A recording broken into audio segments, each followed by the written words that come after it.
everyone, this is Pico Entertainment and we are back again, and here now we have another video for you, and we're going to take a look back at the original Jacob's Ladder and how accomplished it is in terms of a horror, but also in terms of a conspiracy story and a commentary on PTSD. Now when talking about the movie, we go back to its original release date of November the 2nd, 1990, where it stars Tim Robbins, Elizabeth Pena, Danny Aiello, and it was directed by Adrian Lyne. Now the story of Jacob's Ladder begins in the Vietnam War with soldier Jacob Singer, whose platoon comes under attack in a small village. Many of his soldiers are wounded or killed, but Jacob manages to survive despite being stabbed in the lower abdomen. We then go forward to New York 1975, where Jacob works in Brooklyn as a postal clerk, living with his girlfriend, and life seems settled in the beginning. But slowly and steadily, Jacob starts to experience nightmares and visions. First of all of his family, including his youngest son Gabe, who he lost before he went to the war. These visions continue to intensify and escalate. When Jacob starts seeing creatures and demons, he also starts to experience flashbacks of his time in Vietnam. He then meets all of his ex-soldiers, who confirms that they are also experiencing visions and flashbacks, and they start to believe that they were subjects of some sort of military experiment. Going through stages of paranoia and confusion, Jacob starts to doubt his own sanity as he strives to find out what exactly is reality and what is fabrication. Now when looking back on Jacob's Ladder, it remains a very accomplished, superbly crafted piece, full of intensity and darkness, but for all of the scary scenes that we see throughout the movie, there also is an undercurrent here, much more about the physical and spiritual existence. The movie works primarily on two levels. First of all, as a horror movie, and yes, whilst this wasn't a typical creature feature or a slasher stalker thriller, there still remains a very eerie, unsettling tone, where really this works much more like a psychological horror.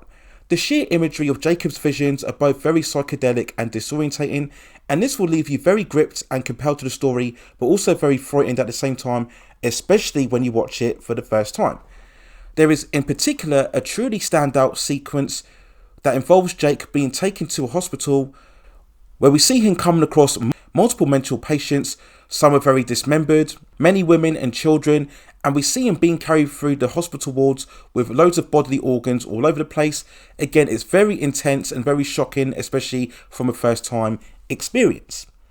And this is where I really give major credit to director Adrian Lyne, as many other directors would have simply overindulged in all of the visual sequences, and they would have lost sight of the main story.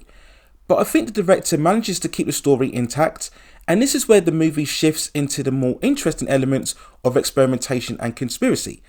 In particular, this is where we talk about all of the soldiers and their clear PTSD issues. We ask the questions as to whether it is all about PTSD or are they actually being test subjects from the military. This is when we deal with the much more disillusioned and traumatized war veterans and the lengths that they'll go to try and cope with their trauma. We get a further subplot that involves a certain experimental drug that will enhance the ferocity and intensity of soldiers during the Vietnam War. Now whilst this element is brought late into the game and probably could have done with a bit more expansion, it still remains a compelling element of the story. And it's this type of engrossing narrative that keeps you really guessing as to what's real and what isn't. And this is where the movie plays much more as a mystery that you want to see ultimately resolved. And we do ask those other questions. In terms of the soldiers, this is all about PTSD, or is the film much more of a commentary on mental illness? Is it talking more about an unwillingness to let go, to move on? Is it really more about a sense of grief and a reflection on what is lost? And this is when the movie late on moves a lot more from the graphic scenes and really becomes much more of a poetic, poignant story, especially when we concentrate on Jacob's connections to his past son, who was played by very early Macaulay Culkin in the same year that Home Alone was released. And it's in these final stages that the movie becomes much more somber and contemplative. Now many horror fans may find that the film slows down during these stages, but I think this is when the story becomes more elevated. Again, we're going much more into the personal and much more emotional moments within the story. And all of this culminates in the movie's ending, which I won't spoil for anybody who hasn't seen it, but I think it still remains one of the best movie twists in cinematic history. It's not that sensationalistic or hyperbolic, but when it happens, it makes so much sense in the overall context of the story and the imagery that we see throughout the film. And it really is beautifully directed in terms of the shots and the lighting, and also the musical score. and it's far more impactful and in a certain way quite satisfying overall.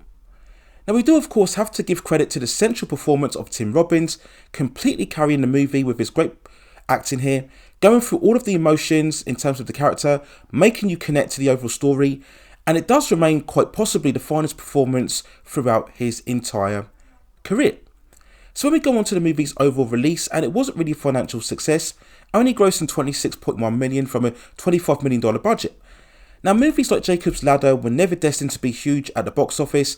It's too adult orientated, it's too dark to really appeal to much more of a mainstream audience, especially when it's a horror movie that's much more reality based rather than fantasy.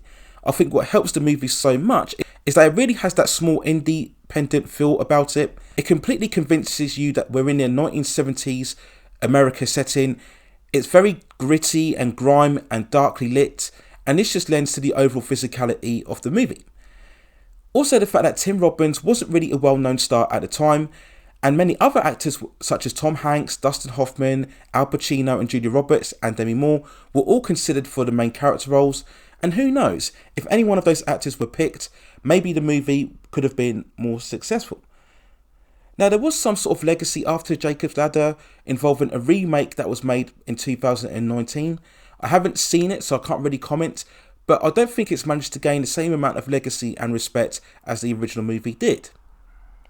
But despite all of that, I think Jacob's Ladder overall still remains a stunningly directed, very scary and intense, but also at times very beautiful and an emotional movie. I do think it's still rewarding when you watch it on multiple times.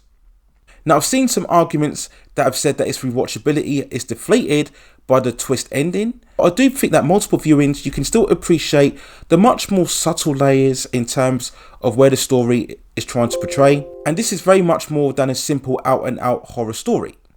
And I've always said that the best movies are the ones that have multiple layers and depths and themes to the overall narrative and main outset, and I do believe that Jacob's Ladder is a fine horror movie and a great example of that many years after its overall release. So there's my overall thoughts and feelings when looking back at Jacob's Ladder. Let me know what you think in the comments below. If you'd like to see me review other movies like this, or talk about other films or television series, or any other topics within the pop entertainment and culture scene, then also drop me a suggestion within the comments, and I will see if I can provide further commentary for you on that subject matter within the future. Please also hit like the subscription and notification buttons so I can provide you with more high quality content like this in the future. But that's it for now. Take care of yourselves, and I will see you very, very soon.